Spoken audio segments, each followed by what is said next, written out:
So the Iranian guys, I didn't know before, but they were strict on their culture. Yeah. Like, I'm teaching them maths, but when it comes to the female English teacher, Yeah. they didn't like, oh, sir, woman's teaching me. No, Yeah. no women teaching me. Yeah. And I got till trained, but I started doing Better money on the tills? Yeah, a bit better, a bit better. So Yeah, and you're sitting down. Yeah, it's like £2.58, please, or whatever it is, yeah. And then, you know what I mean, how can you tax turnover and not profit? It doesn't happen in any other industry. Yeah. Nowhere else. Yeah, it doesn't make sense, Only doesn't make property. sense.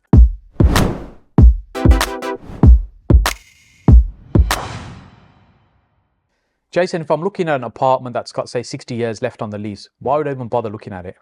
Well, the lower the lease, then the more money you can make on these short lease flats. Yeah. So with a 60-year mortgage, or 60-year lease, should I say, potentially, depending on where it is in the country, you can make anything from 30 grand upwards in terms of uplift. Right. So like a paper version of the BRR. So if that flat was in North London, you could probably make around, I don't know, 30 to 50 grand in terms of profit. If that same flat was in prime central London, then you can make 6 figures worth of profit. So it depends on where you're buying, but the lower the lease, the more money you can make out of it. Why does not everybody do that then? Why is everybody just run a mile as soon as they hear the word short lease? Yeah, it's a lot of paperwork, should I say. Yeah. Now, when you see and hear flats, people think of service charges every month. I mean, every year, the annual service charge creeps up by 2%, 3%, 4%. You have to answer the block management company. You've got the freeholder, where sometimes you have to pay ground rent. Yeah. And then obviously, when it comes to the lease extension, you've got to pay money towards the lease extension.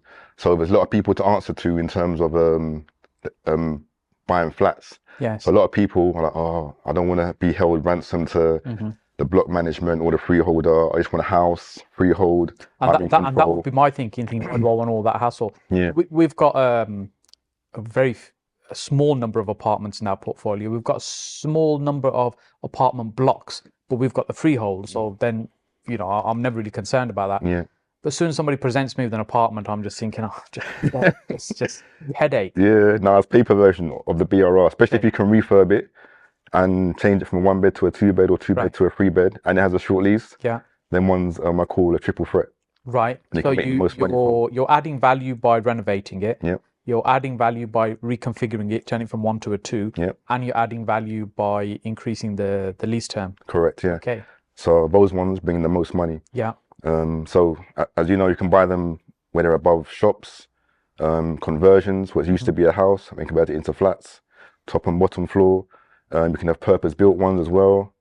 There's so many different ones that you can buy, obviously. But with me, the reason why I like flats is because I wanted to leave my full-time job. This is why I liked it.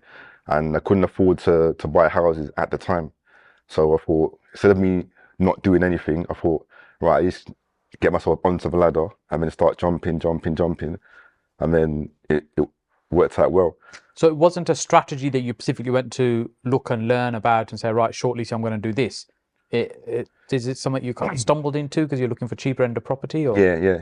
Basically, it evolved. So I bought a normal flat, a conversion. So I just had to pay builders insurance from it, but no service charge. £500 a month, or £600 a month rental profit that I was making off it at the time. And then the lease on that one, when I bought in 2001, that's my first ever flat. Okay. And then the following year, I extended the lease because the lease was about 82 or 83 years. So it wasn't short, but you still extended it anyway. Yeah, exactly, because it was above 80. Okay. So if it's above 80, it's going to be a lot cheaper than if it's below 80, because 80 is a marriage value. Yeah. Right. So I thought, let me extend it now, while it's above 80, it's going to be cheaper. That was the first ever short lease that I did back in 2002. Okay. And then I just kept on buying. This normal vanilla buy-to-lets. Then moved over to flats with refurbs. Yes. And then reconfiguring, so flats with BRR, reconfiguring as well. 1 bed to 2 beds, 2 beds to 3 beds. And then not stumbled, but I thought about short leases came into afterwards. Yeah. All of these flats have leases on them, so eventually you're gonna have to extend the leases, and then it just started to snowball from there. Okay. So on average, like I said, if you're making £600 a flat and you have, say, 30 flats there, then that's going to be 18 grand a month that you're bringing in, which is good. And on average, where I am, if you've got studios, 1 beds, 2 beds, and 3 bed flats, some it's local authority, some purpose built, some above shops, some conversions. On average, they're between 250 and maybe 300k. So if it's like 250 in terms of value, and you have 30 flats, then that's 7.5 million. Yeah. If the average is about 300k, because the 3 beds are a bit over 300k, then 30 times 300, that's 9 million. So Big lots numbers. of littles make a lot, yeah. So even though it's little £500 here, £600 here, you might Yeah. think, oh, it's not much, but lots of littles make a lot. They add I up. mean, it just grows. And then every so often, like I said, now it's every 3-4 months, buy another one, another £600. Yeah. Buy another one, another £600. So instead of it being 18 grand a month, it's 18.6. Buy another one, another 4 months, 19.2. And then by the end of the year, it's 19.8, and then so on. So just slowly but surely going up and up and up. Yes. So before long, you'll be hitting 21, 22, 23 grand a year just from a simple flat strategy. Yeah. Yeah. So even though a lot of people don't like flats, lots of littles do make a lot, and you can move forward that way. Yes. So that's how I funded my lifestyle so far. Yeah. So it works out well. And then obviously, that's just the rental income, because I like the cash flow. But if you're talking about taking out lump sums and then moving forward, initially that was the plan, where you refinance. Extract some more equity. Exactly. Plus your savings, plus your employed income, plus your rental income, and then you move again to get the next one, and so on and so on and so on. When it gets to a point where you don't really need to refinance as much or at all. So you can save 13 grand a month-ish on average. If you're making like 18k a month, you can save like 13k a month. So every 3-4 months, that's a deposit for another one. For another one, yeah. And then you just move forward. So that way you keep your gearing low. Yes. Because lately, the last bank, they said to me, I'm geared about 49.8%. That's very good. Yeah, so it's a bit under half. So I've got a lot of equity there, just sitting there. Yeah. So for someone watching this who may not understand what you mean by that, that means how much debt you have versus the value. So if something's worth, say, £1 million, you've got less than £500,000 of debt on it. Yeah, exactly. Yeah. So loan to value, which is good, especially in this market, where they assess your whole portfolio before they give you the actual mortgage offers, like stress test it and so forth, and affordability as well. So so moving forward, so now it's just save and buy, save and buy. I mean, over time, obviously the property prices creep up slowly. So even though it's about 50% now-ish, that will drop slightly. And then before you know it, you're geared about 40%, 35% and so forth.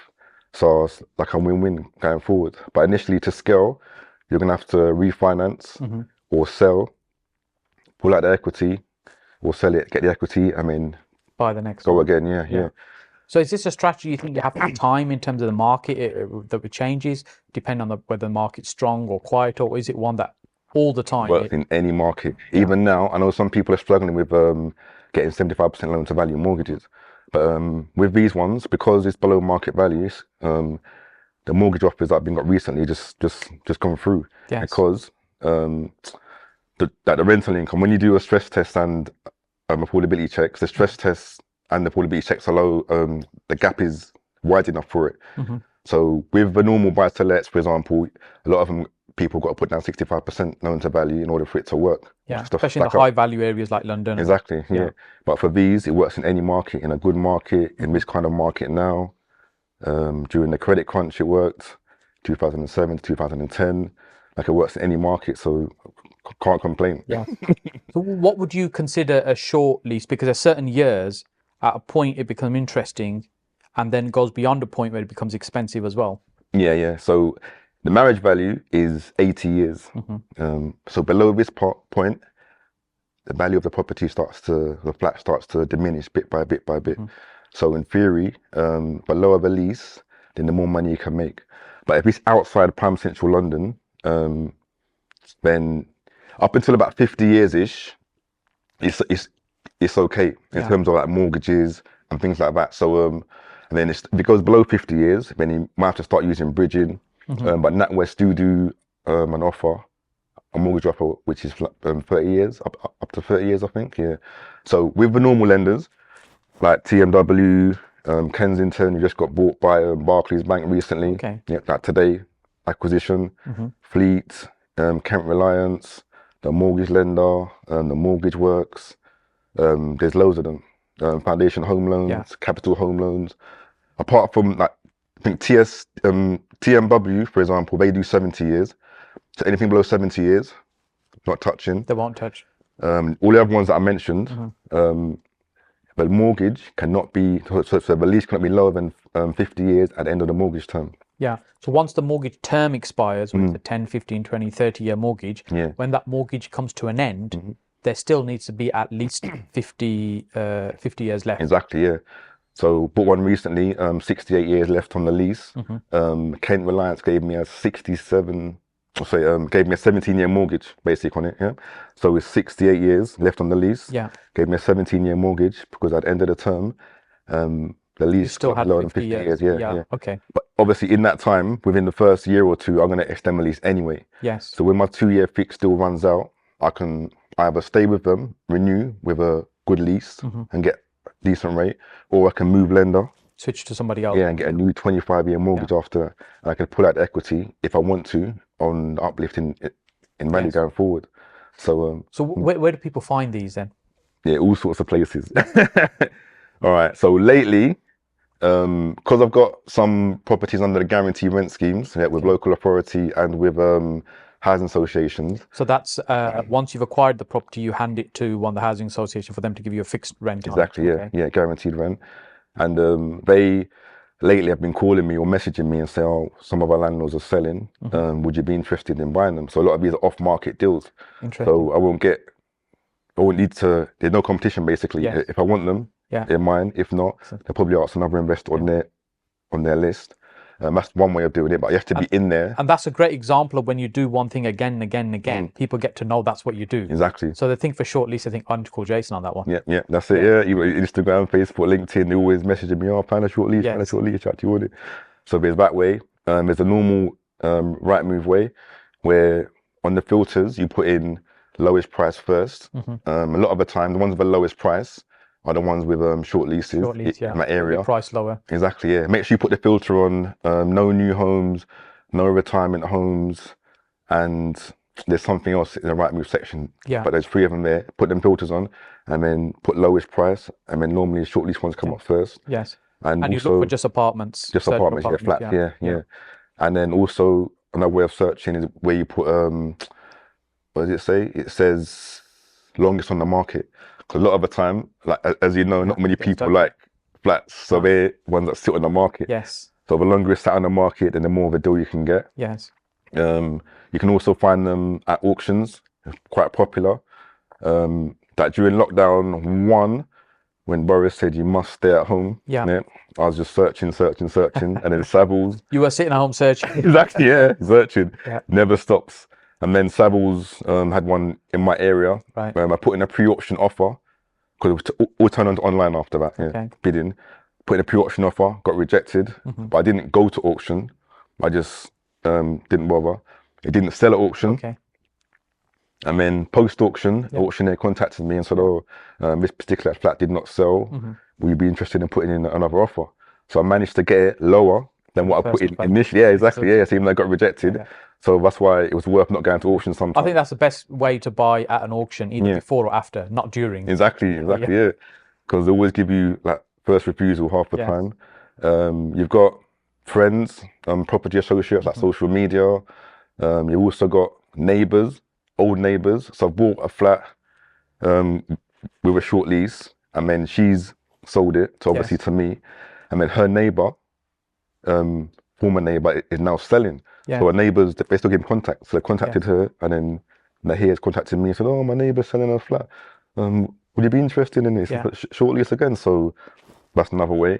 So there's multiple different ways of obviously. And that's interesting what you just mentioned there, because let's say you got a block of 10 apartments and they start off with a 100-year lease. They're all being reduced at the same time. So if you're buying one of those, it's very likely that the others are probably also becoming shorter. And maybe they've extended them, but it's a good chance. So you could target the other people in the same building. Exactly, yeah. That's what we're going to as well. Because exactly what you said, 99-year lease, block of 10, maybe 2, 3, 4 of them might have renewed their lease, but the other 5 or 6 haven't. Yes. And then you can leaflet drop. So even if they're tenanted, just leave a leaflet in there. That leaflet hopefully get to the landlord. Yes. And then the landlord will contact you direct. Just direct the vendor. So. And in terms of the legals and how this is done, you don't have to be a legal whiz on this, because the solicitors will take care of all of it. Yeah, they'll do with all the paperwork. Yeah. You just need to understand how it works. That's it. To see where the opportunity is to make money. Yeah, because there's two different ways. You can either do the Section 42 notice, which is the formal way, and then there's the voluntary way, where you contact the freeholder yourself and ask for a lease extension. So the rule is, or the law is at the moment, you have to own the flat for 2 years before you can extend the lease. Yeah. But even if you don't own it for 2 years, there's ways of extending the lease without 2 years of ownership. Yes. So you either serve a Section 42 notice beforehand by the vendor, and then they assign it over to yourself. Yeah. And then you finish off the process. You can also acquire the flat, and then once you acquire the flat, you can always write to the freeholder voluntarily, and then ask them to extend the lease. Yes. And also another way that just happened last year, the owner, when I went to go and view it, the vendor said, showed me, it's too much, it's 18.5 grand to extend the lease. Like, I can't afford it, that's why I'm selling. Yes. So therefore I had a documentation of how much it cost to extend the lease there. So I said, all right, let's do the voluntary method, because I know how much it costs, fair price as well. Yeah. You start the process for me, and then when I get the keys, I'm going to finish it off. Yes. I mean, that's another way as well of extending the lease. So it's straightforward. So there's two main documents that you need. You've got the what do you call it? Deed of security, substitute security. Okay. Which is what is between yourself and the lender. Yeah. Yeah. So, for example, TMW have their own specific copy. Right. They'll send it to the solicitor, and the solicitor will send it to me. I have to sign it. I mean, a witness has to witness my signature. Someone over 18 and not a family member has to sign it. Send it back to the solicitor, and then from then it goes back to TMW. Yeah. Just for them to witness it and sign it. Go back to the solicitor. Then the key stays there. And then the other one is a counter deed, which is the agreement between myself and the freeholder, agreeing the terms of the new lease and the ground rent as well. And again, same system. My solicitor draws it up, I sign it, witness it, send it to the freeholder, they sign it, witness it, back to the solicitor. And then once I have those two documents there, then it goes off to land registry to be registered. This is for mortgage properties. If there's no mortgage on it, then the first document I mentioned will not apply. Doesn't apply. Just the second one, Right. At the moment, HMRC, they were on strike, but land registry are on strike now at the moment. Really? Some right sections, now. I know they're sort of way behind the big still, backlog. From COVID, Yeah. So they're way behind. So this is going to put them back even more behind. Yes. So between the 27th of Feb and I think it's the 2nd or 3rd of March, which is now, they're going to strike or are striking. Right. So they're going to be even more delays from COVID, basically, and they're still playing catch up. Yeah. So if you're registering properties or short leases or anything like that, expect a slight delay or title split, anything like that. But it doesn't prevent you from doing the deals and getting no. It just means the paperwork's trailing a little bit behind. Exactly. What's the shortest lease you'd look at? For me at the moment, it's probably in the 50s, maybe about 55, 53. Yeah. Because I like to get mortgages on them. Yes. With a normal 25% deposit, Right. A normal buy-to-let interest rate as well. Yes. Rather than bridging, and then just move forward from So there. if you had a pot of cash, what's the lowest you would look at then? The ones in central London, prime central London. Because that's where I was going to say, the ceiling price is high. It's almost, there is no ceiling. Exactly, yeah.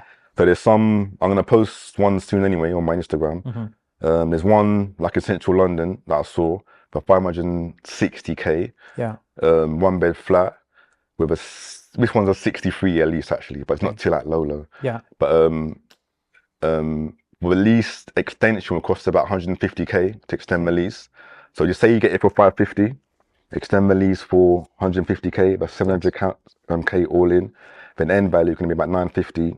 950-ish going forward. So that could be a nice 200k, 250k uplift just for that one deal. Yes. Which is right there. Yeah. And if you're buying flats which are under the Grosvenor estate, then own a good part of exactly. They own like half of London, half of central London at least anyway. Yeah. And Oxfordshire and Cambridge and blah blah. But the ones in central, they own a lot. Yeah. And with them, you're only allowed to extend the lease by 20 years. Oh, really? Yeah. Wow. So it might cost you 500 grand, 400 grand, but the end values of those flats can hit $1 million. So in auction, you might see a flat in Mayfair or Eaton Square or something that's for 200,000, 300,000. To extend that lease, it might be 300,000 or 400,000 to extend it on top of that. You know? Yeah. So then the end value of that one might be 1.2, 1.3. Yeah. So it's possible, but they can be those kind of deals. Even though you extend it for like 20 by 20 years for like 400, 500 grand, you're still making a big chunk afterwards. Yes. So with those kind of deals, you're probably best to use cash or private banking finance. There's only 1 or 2 bridge lenders that will lend to you on that. So because the term so short. Yeah, so short. Yeah, 13 years, 14 years, 7 years, all that kind of thing. So probably best to buy cash, I reckon, just in case. Because sometimes with those kind of leases, the bigger the lease, or the more value of the lease, then it's possible that you might go to a tribunal to try and thrash it out. Yeah. But my ones that I do, they're all small, like 30 grand, 20 grand, nothing too heavy. But ones are more in central, they're more likely to go to a tribunal. But you never know, they might give you a fair price straight away. Okay. Rather than going in to negotiate. So if someone's watching this now, they're thinking, okay, I found a property, it's a short lease, it's got 60 years left on it. Price looks silly low compared to everything else. That's probably because the lease is so short. Yep. How do they determine what they need to pay for the extension? Are they going to be held over a barrel? Yeah, no, there's 2 ways, or more than 2 ways. But first thing you should do is look on Google, type in lease extension calculator. Yeah. Normally for top 3, you got top 3 or 4 actually calculators on there. I'd put in the details in those calculators and take a rough average of those 3 or 4, and then I would also. So there's standard formulas that they'll use to work out roughly what the payment would be. Yeah. Exactly. Yeah. So you put in the ground rent. And one of them you put in the end date of the lease. So if it's 100 years from now, then it's 2123. Yeah. You put in the current estimated end value with a good lease. You put in the length of the lease, and you also put in the current ground rent into it. Right. And then press calculate, and it gives you a figure. Gives you a low, a middle, and a high. Okay. Yeah. And then you take an average of obviously all of those, and from those 4 different sites. And then I also use my secret weapon, my lease extension surveyor. Okay. Whenever I'm looking and I don't know the actual lease extension length, I just email him. Yeah. And then he sends me back an accurate quote of what it should be. So he'll calculate based how he thinks it should be. Yeah. Okay. Because he's been doing there's a standard method that they're following. It's not that somebody will think, well, you want a lease extension, I want 50 grand. Exactly. Yeah. They can't just make up the numbers. Yeah. It can't be pie in the sky. It has to be fair and reasonable according to the legal documentation. Yeah. So so he's got the calculator on his computer. He's been doing it for like 30 plus years. So he knows, I think he's well respected in the industry as well. So if there's any disputes between myself and the freeholder, then I get him involved. Yeah. And then this happened once actually. I think this was a few years back, 7, 8 years back, on a 2-bed flat. They were trying to charge me, I think 22 grand, 23 grand to extend the lease. But I knew that it's going to cost, it should have cost around 15, 16K. So they weren't budging. This was a voluntary lease extension. Right. So what I had to do, I got him involved.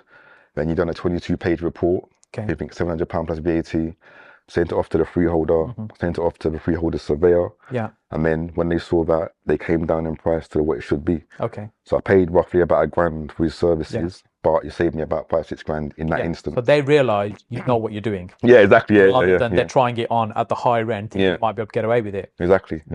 And to be fair, the people who own the freeholds, who grant the lease extensions, their business will sit on these until someone like Jason comes along and wants an extension. Yeah. That's how they make their money. Yeah. Which is a different model. That's it. Yeah. Because I got a few like that as well, where I bought the freehold to. So I'm a leaseholder, but then I wrote to the freeholder voluntarily, asking for a lease extension quote, and also for a price to extend to purchase the freehold. Yeah. Okay.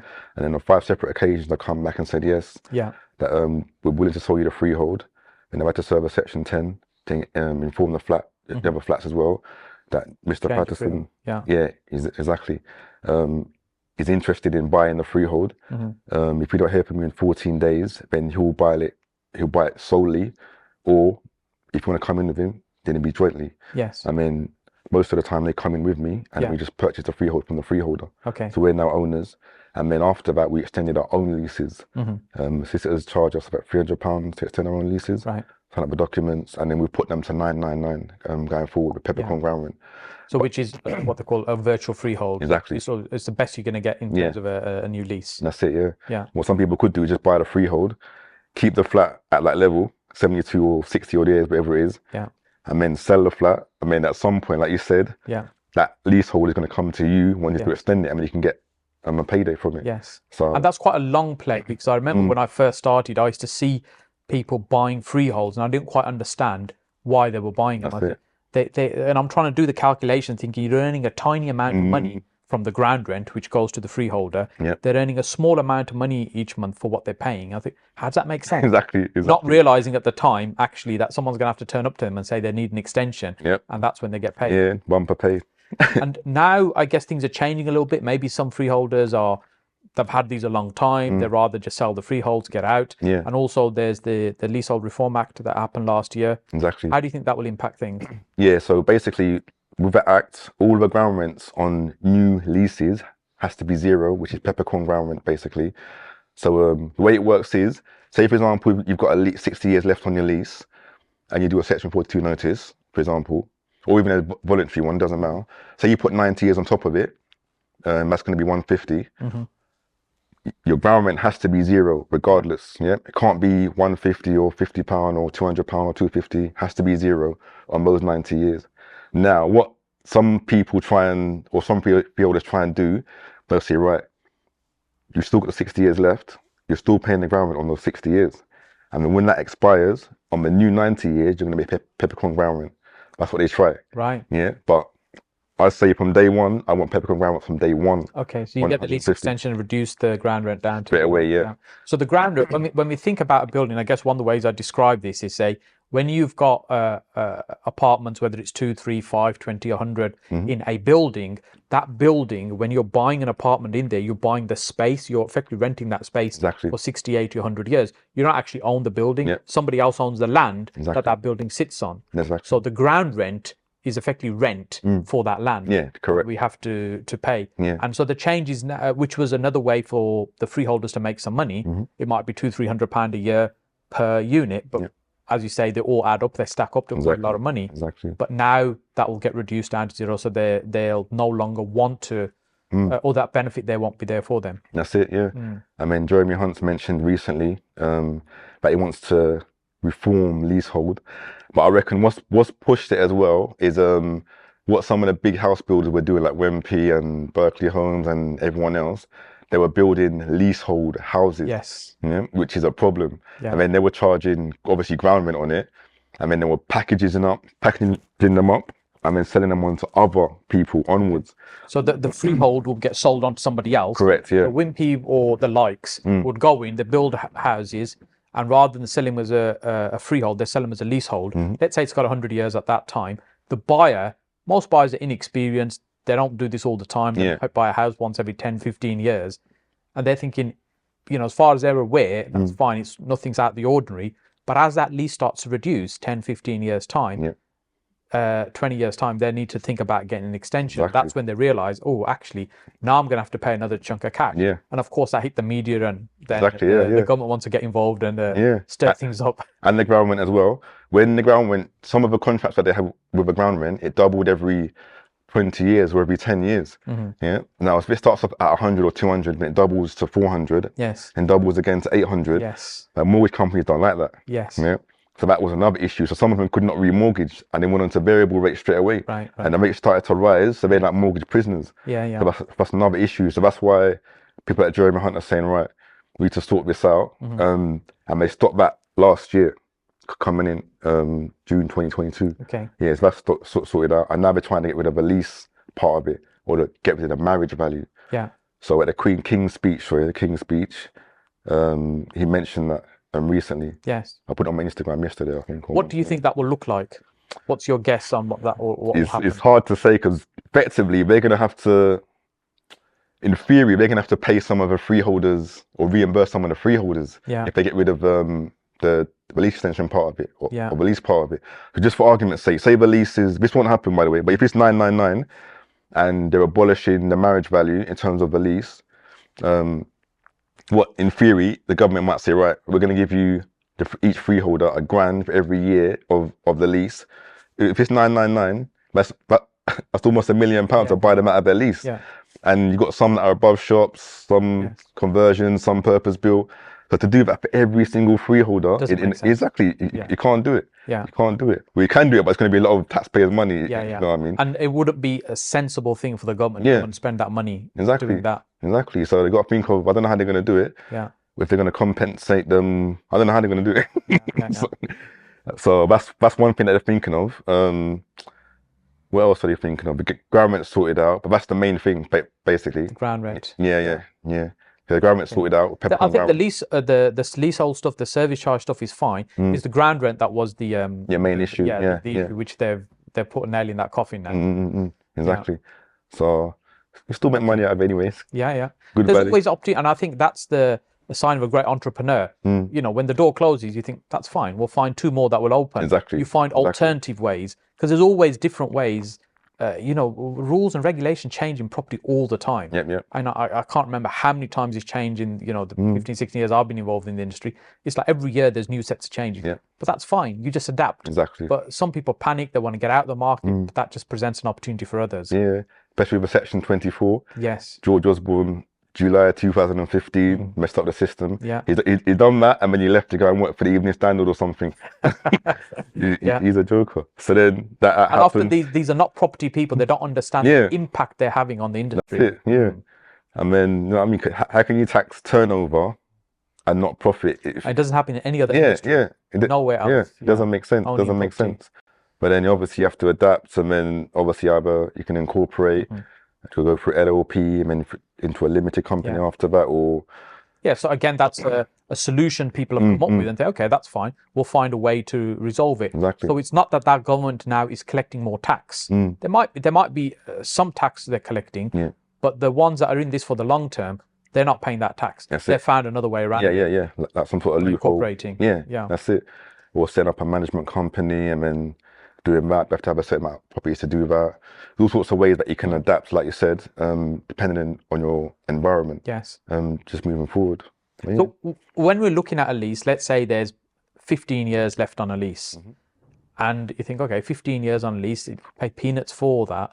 What would happen at the end of those 15 years? Then basically that flat, in theory, you have to give back to the freeholder, but the freeholder has to give you the option of extending the lease to another 99 years or 125 years or 90 years above the zero, basically what it is now. Yes. So they have to give you the option.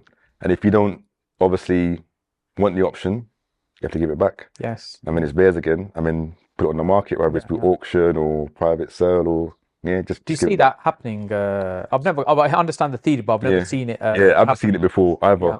So I've not seen it before either. Yeah, it'd be crazy, wouldn't it? Someone's giving away like 100, 200 grand. Exactly. Probably must be rare. So it can happen probably if you get obviously inherited some flats from your elders. Yeah. And they just let it run down. They haven't bought it personally, but their mum or their dad or their granddad has just done that. And then they haven't got the cash to extend it. Yes. And it's too low to sell or no one wants to buy it. Then they just hand it back. So it's possible. So probably the best place to probably look there again is auctions. Just get them low ones. Yeah, because they'll take it to the estate agent. Estate agent will shrug their shoulders and say, I can't sell this. That's it. No one's going to want it. And so they think, well, what to do with it? Just dump it in the auction and get whatever you can for it. See what happens, yeah. So I'll way forward. How do you think your business will evolve in the next couple of years or so? I'll probably still do the same method, what I'm doing now. A little save and buy. But I'm thinking I might try 1 or 2 of them central London ones. Okay, yeah. Prime central London. Now I've got it formulated in my mind, so I'm not going to use bridging. I'm just going to use cash rather than using bridging, because of the delays at land registry, it might take 6 months to get registered, it might take a year. Okay. I mean, if I'm keeping it, it's fine. If I'm going to sell it on, some lenders want it to be fully registered before the person can buy it. So it might be a sticking point. If I'm on a bridge and it's meant to be for 6 months or maybe even 12 months, and it overruns because land registry haven't registered it, that's going to cause issues, because central London flats, it's 500k, 600k to buy one, and the interest rate's like 1%. Yeah, it'd be very hard. Yeah, it's a lot of money. Yeah. So I'd probably refinance, take it about 700, 800k maybe in total, buy it cash. Okay, so create a pot of cash by releasing more equity from current portfolio. And use that cash to go and buy them. Exactly, yeah. Okay. Pay the stamp of 3%. Yeah. Extend the lease, 200 grand, 300 grand, whatever it may be. and then either sell it or refinance it going forward. So that's what I want to do. Yes. Yeah, just one of those. Let me see how it goes. Like I said, Grosvenor Estate. Look at the Queens section as well. Because I've got experience. I don't want to challenge them, but I want to see how they work. Yes. You have the experience to look at slightly more interesting, complex things like that. Sometimes I think a mistake people make is they jump into the complex stuff and not understanding. And we don't know what we don't know. And when you get there and you realize actually you're in way above. Yep, out of your depth. You're way out of your depth. That's it. And they go to tribunal and they start going to court and blah blah. It's a lot of hassle. So, and especially in central London, you've got the concierge with a lot of ground rents quite high. Service charges are quite high as well. So you got to think of all these factors. And then, like I said, if you're stuck on a bridge, it's going to be trouble. So it's best if you do it cash. Yes. That way, if there are any delays going forward, just understand the process. If it takes 6 months or a year and a half, 18 months to get that 200-300 grand profit, then it's fine. I mean, at least after the first one, you can gauge it and think, all right, you know what? Next one, I'm not going to use all of my cash. I might use a bit of bridging because it's taking me 8 months now, 9 months now, rather than like 18 months. Just wanting to go for the overkill rather than, you know, I mean, just to cover yourself. So there's that really. The initial plan when I first started was start off with buy-to-lets, do BRR, start buying houses and then. So it's going to be a stepping stone. Yeah, and then buy a plot and then make some flats on it. That was my initial plan. Right. But then I got sidetracked with just flats. Found a nice little niche. Yeah. And then before you know it, like I said, I bought my first one, making about 600 profit. And then this is while I was in Sainsbury's, like I used to work in Sainsbury's before. And I bought 5 flats while I was in Sainsbury's, but overlaps with my teaching job. Yes. So after about 4 flats-ish, I managed to match my full-time wages. Wow. So I thought, you know what, I'm just sticking to this method rather than moving into houses and refurbing the houses. And then I kept on buying, then I doubled my wages, tripled my wages, quadrupled my wages. And I thought, I'm sticking to this method. At what point did you leave your job then? When I went part-time, I was like, Sainsbury's, I was there for 11 years. And then I bought the first 5 there when I left, but I overlapped with my teaching job, teaching maths. And then 10 years in, I was there for 15 years, a teaching job, by the way, 15 and a half years, So I was there for the first 10 years full-time. And then I was just still buying. And then I went part-time after, I think, year 10 to 2.5 days a week, which is like 17.5 hours. And then I went down to 2 days a week, which is about 14 hours. And then I left after like 15 and a half years. So, but I said, I got to 10 years and then I like quadrupled my wages. So I thought, there's no point in being here. It helps pass the time. I like teaching students and that kind of thing.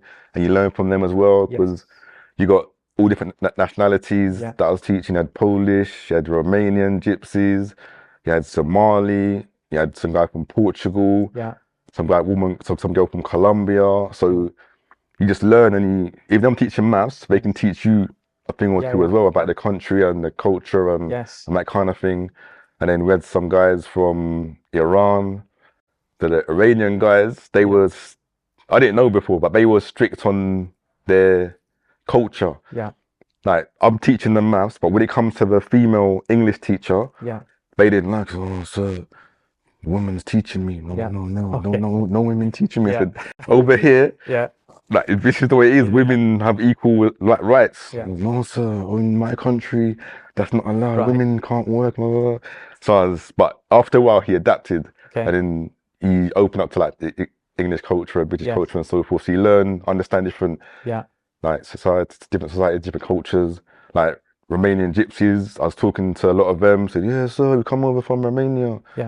For a better life and blah, blah, blah, blah. So that particular girl, she was on like social housing.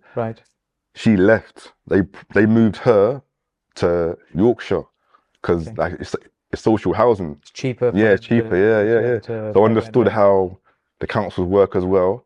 If there's no accommodation available, they're shifting you outside London. Like gentrification. A lot of them are being pushed out to Luton, then Reading, and some up north to Manchester, Liverpool, Newcastle. They started shifting some of them out. For someone saying they're homeless, and the council said, well, we haven't got anywhere, their excuse is, well, because we haven't got anywhere, we've got somewhere in, you know, Doncaster for you, off you go. Yeah, exactly. Yeah, if you're homeless, you're going to have to accept it. Yeah. So learn about that as well. So were you working in Sainsbury's and teaching at the same time, or was that one after the other? So I started maybe about 7 years in, that's when I got a teaching job. And when I started to overlap, so I was still working in Sainsbury's. So you're working in Sainsbury's for about 7 years, then you started teaching as well. So you're in the two jobs concurrently for a while. Yeah. Okay. So so basically, initially to get the deposits together. Yeah. I was doing day shift, night shift, all sorts. Proper grafting. Yeah, grafted. I started off in the waters section. Right. And then I moved over to the bread section. So this is stacking shelves we're talking about. Not a cushy managerial job. No. Started on £3.28 an hour, and then just doing the hours. Yes. And then I wasn't till trained, so if I done overtime, I done it on trolleys and checkouts. Yeah. And then they got me till trained. Right.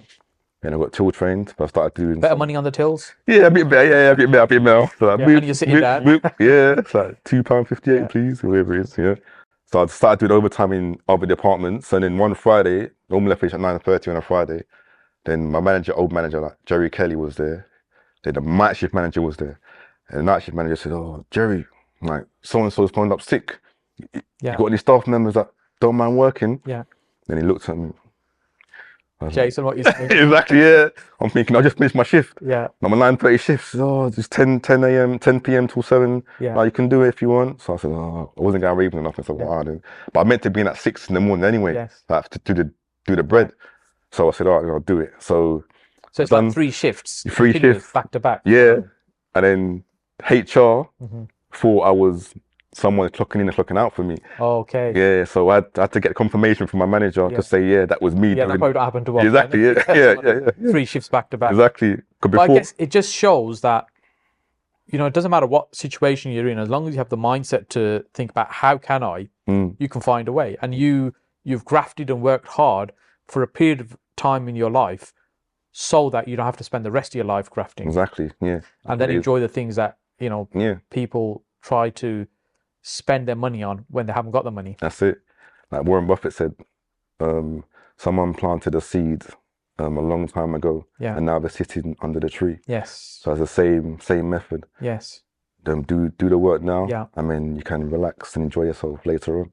Sometimes people go for the more attractive property strategies, the ones that look really appealing, whereas what we're talking about here is a little bit more technical, it's slow and steady, but you can build quite a substantial business doing this. Yeah, definitely. Yeah. That's why I like it, because before, if it's 30 flats, like I said, £600 each, that's 18 grand a month, I was getting that per year, like back then, and now it's like per month. Yes. So, and it's nice and easy, it's steady. A lot of mine are on the guarantee rent contracts. So even you haven't got the tenant management headache. Exactly, yeah. So during COVID, when they gave them some of the tenants like a 3-month holiday and don't pay, some of them were like, oh, what's happening with your tenants? I'm fine, like no issue. The council's paying. Yeah, exactly. Standard. Council didn't ask you for a payment holiday. Yeah, no, just straight. The only thing I was missing was going to the gym. Like it was easy, just relaxed. During COVID, it was alright. 2007 to 2010. Everything was cushy, just steady payments coming in. Brexit, everyone thought during Brexit or even at the start of COVID, prices want to drop or crash. Opposite happened, prices started going up. So all during that time, different prime ministers. Yes. Because back then, we had that Tony Blair, started off Labour government and it moved over to David Cameron, Conservatives. And then Theresa May come in afterwards, I think. Or was it Gordon Brown? Theresa May, something like that before that. And then after Tony, yeah. Yeah. Gordon Brown. Then Conservatives came in, Cameron, and after that May. All doing all these changes, you're just kind of plodding away, you're just getting on with it. Yeah, still work your thing. Yeah, any government, any party, any market conditions. Yeah. What we're talking about is an area of law, but they don't just come in and kind of change it overnight. Although they're trying to make some changes now. Yeah. So the model essentially works all the time. Yeah. Leases are depreciating all the time, everywhere around us. Yeah. and it's looking at, okay, how can I turn these into an opportunity? That's it. So if you had a time again and you were starting again now, you're looking young 21, and I know you don't look much older than 21 right now. 21, just starting out. Yeah. And this is a strategy you were interested in. What would your approach be? All right, now I didn't know about the first deal you'd go looking for. You know, I'll probably, depending on the funding, how much funds have I got initially? You're 21, so not going to be much. Not much. All right, so if I was starting out and didn't have much money, the long way would be to do what I did before. Yeah. Get 2-3 jobs, start grafting, get my deposits together, and then buy. The short way is either to do rent-to-rents, get 3 or 4 rent-to-rents there. So if you can cream maybe £500 or £600 per rent-to-rent, get back. Let's say you got 4 rent-to-rents of £500 each, that's £2,000 a month coming in. Save that for like, I don't know, 10 months, 9 months, wherever it is. Get the deposits together to buy something maybe in Doncaster, 65 grand, 70 grand, or short lease strategy, it's up to you. Yeah. I'd also do some deal sourcing. So on average, you might make 3 grand per deal sourcing. It's not easy to start with, but if you can get into it, 3 grand per deal. So 4 rent-to-rents, 1 deal sourcing a month, that's 7 grand a month, I'll also probably maybe even look at some JVs, because I've never done any JVs, always self-financing. I haven't taken the money from anyone. So maybe even look for an investor, give them a return in their cash, maybe between 7 and 10%, just to boost it. Probably those are 3 strategies that I'll probably use. And then from my first one, once I purchased the first one, whether it be a house, like I said in Doncaster, 60, 70 grand, maybe even try and do SA, bit more work, but a bit more money, just to boost the income coming in. And then obviously when you do SA, it's not under the Section 24 tax because it's classed as something else. Holiday letting it. Exactly, yeah, holiday letting. So that will save me. And then push forward with that, and then just go to portfolio bit by bit by bit. Yes. So that's the short way, or I'll do it the long way, either way. There's a lot of different strategies that people can follow. It's not that you have to do this, this, and this to move forward. There are so many different ways to make money from property, even when you're starting out. Yeah. And I guess just the question I asked you, I'm thinking now, if short leases was the strategy that I was going to pursue, I would get the knowledge and understanding first, and just immerse myself understanding how to do it first. Then, even if I had no money, I'd go out and find the deals where you've spotted the opportunity, you can increase the value on this property in this way, and then I would go looking for investors to fund it with me. I'd say, look, I've got the deal, I've negotiated this, I've worked this out, I've got solicitors that can do the paperwork, here's where we are, and here's what I need. I need the funds to come in to share it. And then let's say it's 30 grand in that deal, a small amount, for example. And even if you're making 15 grand on that one, you're building the experience and your track record with the investors as well. And the cash pot as well, yeah. And so then if you want to go off and buy on your own after doing a few of those, it's so much easier. Yeah, that's it. Because a lot of free information out there as well. Yes. That you can do and learn. Social media, individuals like myself and yourself and so many others. So you can always ask, tap it up. There's no shortage of information. There's plenty of people to learn from. And then do some paid courses if you want to as well. If you still need some mentorship or some courses, and just move forward from there. But yes, it's a way forward. So Jason, what's the best way for people to connect with you and reach out to you? Yeah, I'm on Instagram, Jason Patterson. Just type in Jason Patterson, I should come up with 2 T's. We'll link it in the description as well. Yeah, good. And I'm on LinkedIn. I'm also on Facebook, and I've got a YouTube channel, but it's more for information purposes only. Not like your one, 31k subs. Because people keep asking me the same thing. Oh, how do you do this short lease? Or what are the mortgage lenders available? Or how does Section 42 process work? So I've done some videos and I put them onto YouTube. And then people understand how it works. Cool. So when they ask me, because I get the same questions asked all the time, I just say, look, here's my YouTube channel. Go and have a look. Look at this video, and it's right there. So it's all documented, but so it's more for information purposes rather than to grow organically in something massive like your one. Jason, thank you so much for your time. I really appreciate it. You're welcome. Hopefully do it again soon sometime. And thank you. Take care.